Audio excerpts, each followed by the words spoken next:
श्री राम जय राम जय जय राम। श्री राम जय राम जय जय राम। राधे श्याम राधे श्याम जय जय राधे श्याम। श्री गणेशाय नमः। श्री सीतारामाभ्यां नमः। श्री हनुमते नमः। श्री उमापते नमः। श्री गुरुवे नमः। सब संतन की जय जय। जय जय सीताराम। राधे श्याम।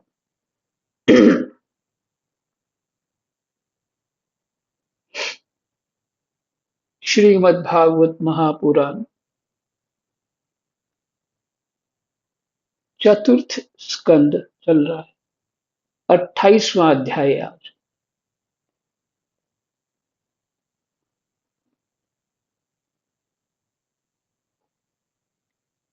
भगवान शंकर दृष्टांत दे रहे हैं कि पुरंजन को नारद जी ने क्या कहा था। ये प्रसंग चल रहा है। वो स्तोत्र जो सुनाया था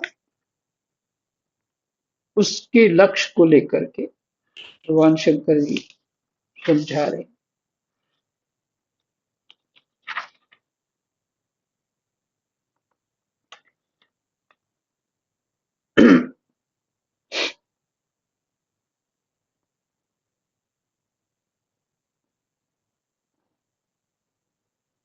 प्रसंग है पुरंजन को स्त्री योनि की प्राप्ति और अविज्ञात के उपदेश से उसका मुक्त होना।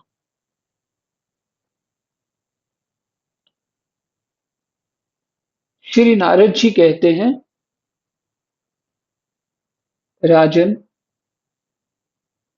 फिर भय नामक यवन राज के आज्ञाकारी सैनिक प्रज्वार और कालकन्या के साथ इस पृथ्वी तल पर सर्वत्र विचरने लगे। वो कालकन्या के साथ इस पृथ्वी तल पर सर्वत्र विचरने लगे। एक बार उन्होंने बड़े वेग से बूढ़े सांप से सुरक्षित और संसार की सब प्रकार की सुख सामग्री से संपन्न पुरंजनपुरी को घेर लिया।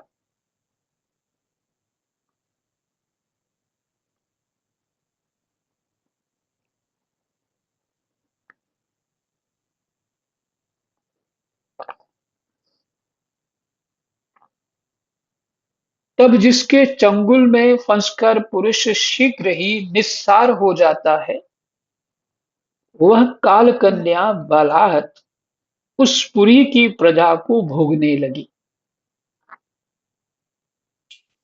उस समय वे यवन भी कालकन्या के द्वारा भोगी जाती हुई उस पुरी में चारों ओर से भिन्न भिन्न द्वारों से घुसकर उसका विध्वंस करने लगे।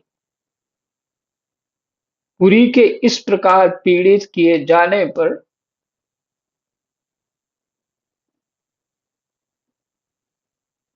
हाँ,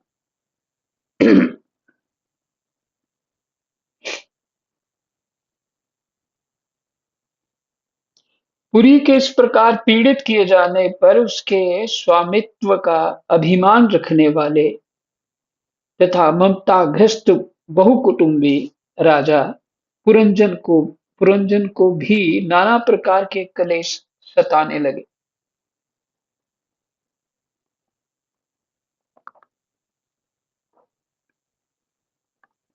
कालकन्या के आलिंगन करने से उसकी सारी श्री नष्ट हो गई तथा अत्यंत विषयासक्त होने के कारण वह बहुत दीन हो गया, उसकी विवेक शक्ति नष्ट हो गई। गंधर्व और यवनों ने बलात् उसका सारा ऐश्वर्य लूट लिया। उसने देखा कि सारा नगर नष्ट भ्रष्ट हो गया है। पुत्र पौत्र भृत्य और अमात्य वर्ग प्रतिकूल होकर अनादर करने लगे हैं।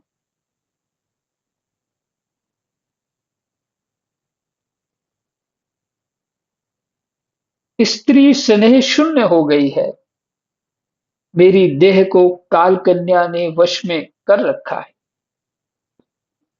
और पांचाल देश शत्रुओं के हाथ में पड़कर भ्रष्ट हो गया है।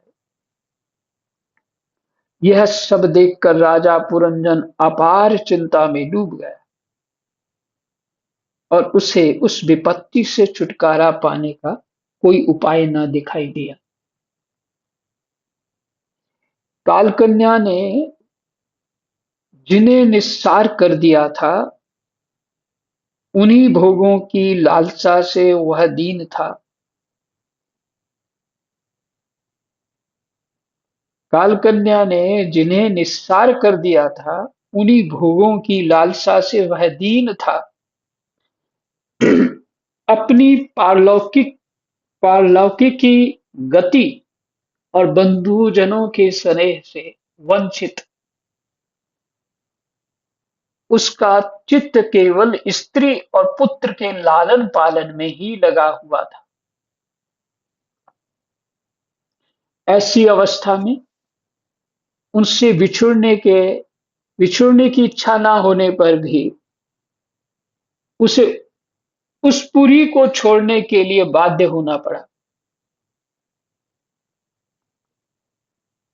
क्योंकि उसे गंधर्व और यवनों ने घेर रखा था तथा काल कन्या ने कुचल दिया था।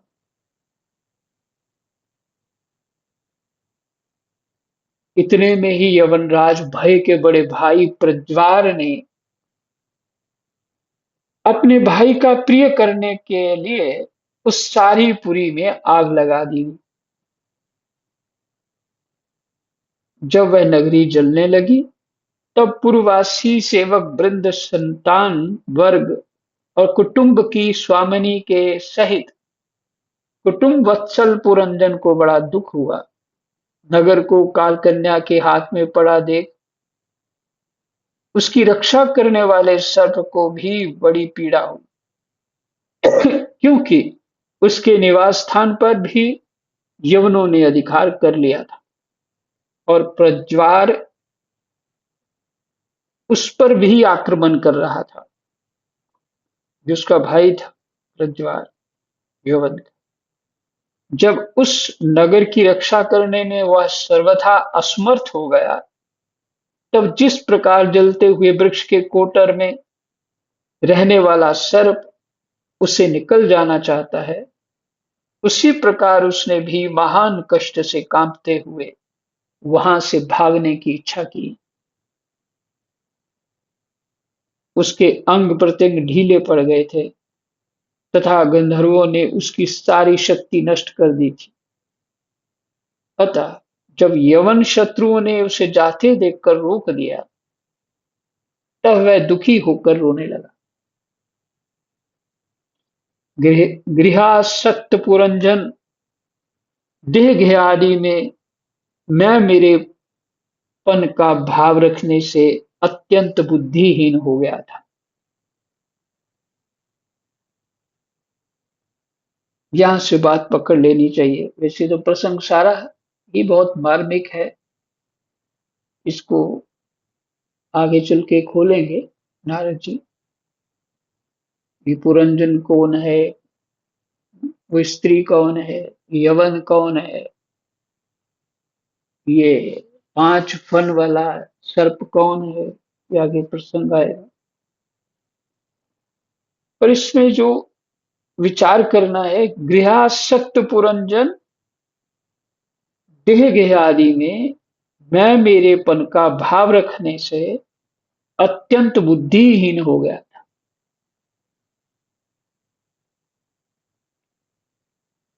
आस, आसक्त होने से जीव दीनहीन हो जाता है, और जब दीनहीन होता है तो बुद्धि काम नहीं करती।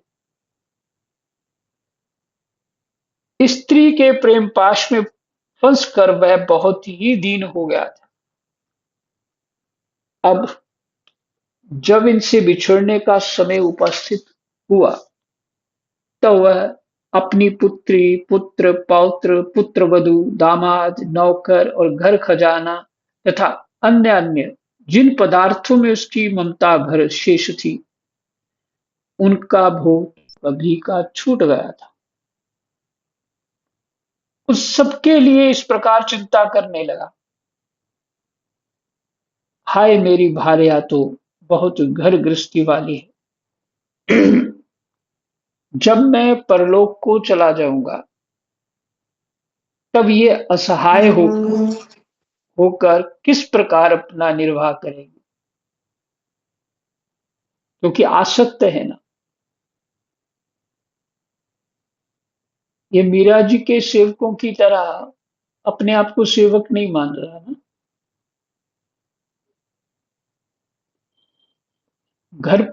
अपना शरीर परमात्मा का नहीं मान रहा, घर गृहस्थी परमात्मा का नहीं मान रहा, इसलिए आसक्त है और अपने आप को सेवक नहीं मान। तो फिर तो यही दशा होगी।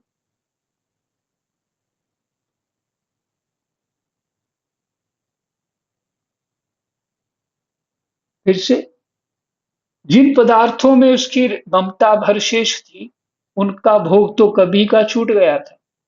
उन सब के लिए इस प्रकार चिंता करने लगा, हाय मेरी भार्या तो बहुत घर गृहस्थी वाली है, जब मैं परलोक को चला जाऊंगा, तब ये असहाय होकर किस प्रकार अपना निर्वाह करेगी। इसे इन बाल बच्चों की चिंता ही खा जाएगी। यह मेरी भोजन यह मेरे भोजन किए बिना भोजन नहीं करती थी, और स्नान किए बिना स्नान नहीं करती थी, सदा मेरी ही सेवा में तत्पर रहती थी। मैं कभी रूठ जाता था तो ये बड़ी भयभीत हो जाती थी, और झिड़कने लगता तो डर के मारे चुप रह जाती थी। मुझसे कोई भूल हो जाती तो यह मुझे सचेत कर देती। मुझ में इसका इतना अधिक स्नेह है कि यदि मैं कभी परदेश चला जाता था, तो ये विरह व्यथा से सूख कर कांटा हो जाती थी। क्यों तो ये वीर माता है, तो भी मेरे पीछे क्या ये है गृहस्थ आश्रम का व्यवहार चला सकेगी। मेरे चले जाने पर एकमात्र मेरे ही सहारे रहने वाले ये पुत्र और पुत्री भी कैसे जीवन धारण करेंगे। ये तो बीच समुद्र में नाव टूट जाने से व्याकुल हुए यात्रियों के समान बिलबिलाने लगेंगे। यद्यपि ज्ञान दृष्टि से उसे शोक करना उचित न था, फिर भी अज्ञानवश राजा पुरंजन इस प्रकार दीन बुद्धि से अपने स्त्री पुत्र आदि के लिए शोकाकुल हो रहा था। इसी समय उसे पकड़ने के लिए वहां भय नामक यवन राज आधम का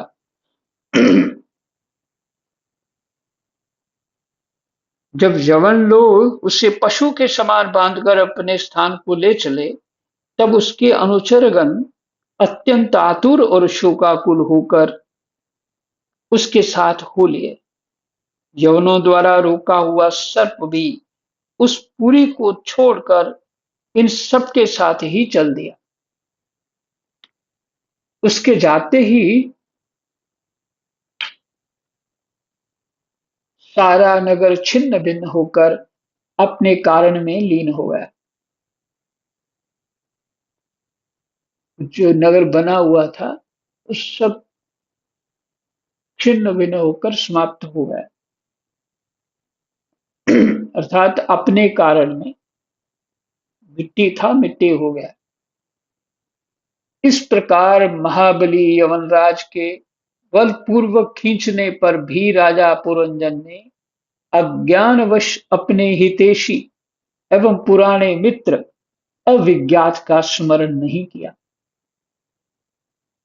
उस निर्दयी राजा ने जिन यज्ञ पशुओं की बलि दी थी, वे उसकी दी हुई पीड़ा को याद करके उसे क्रोधपूर्वक कुठारों से काटने लगे।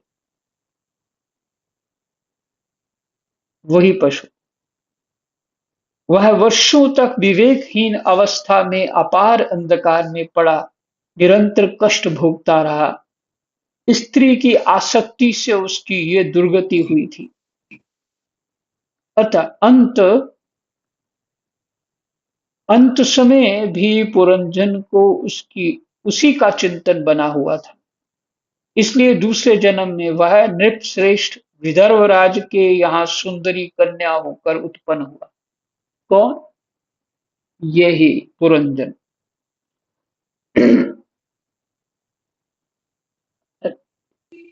स्त्री ने खूब सेवा करी तो स्त्री में मन लग गया। अब यहाँ ये विचार है,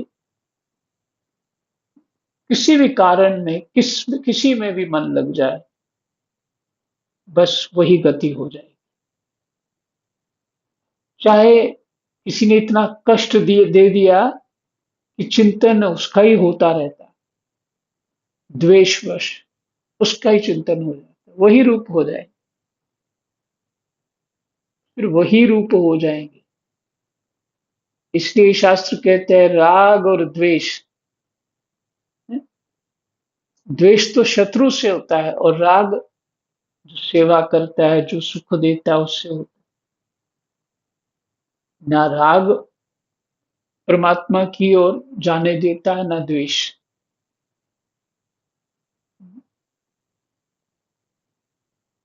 वो स्त्री हो गया तो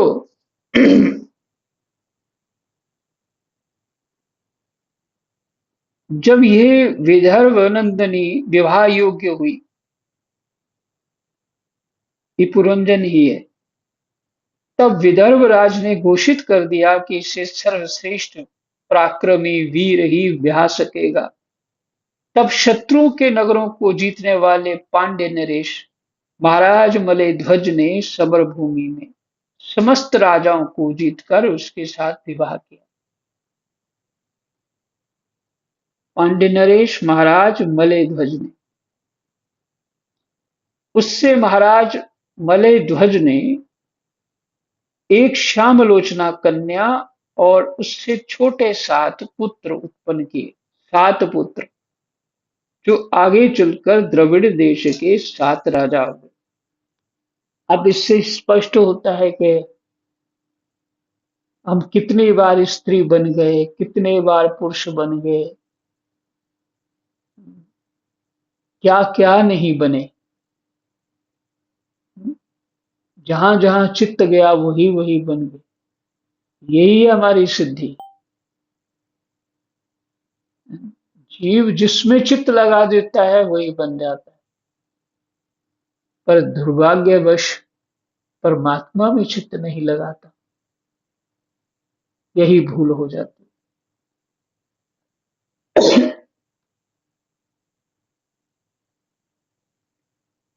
जो आगे चलकर द्रविड़ देश के 7 राजा हुए राजन, फिर उनमें से प्रत्येक पुत्र के बहुत बहुत पुत्र उत्पन्न हुए, जिनके वंशधर इस पृथ्वी को मनवंतर के अंत तक तथा उसके बाद भी भोगेंगे।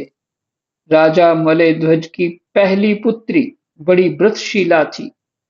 उसके साथ अगस्त्य ऋषि का विवाह हुआ। उससे उनके दृढ़च्युत नाम का पुत्र हुआ और दृढ़च्युत के इदमवाहा हुआ। यही विश्राम। 32वें श्लोक। कृष्णाय वासुदेवाय हरये परमात्मने प्रणतः क्लेशनाशाय गोविन्दाय नमो नमः। जय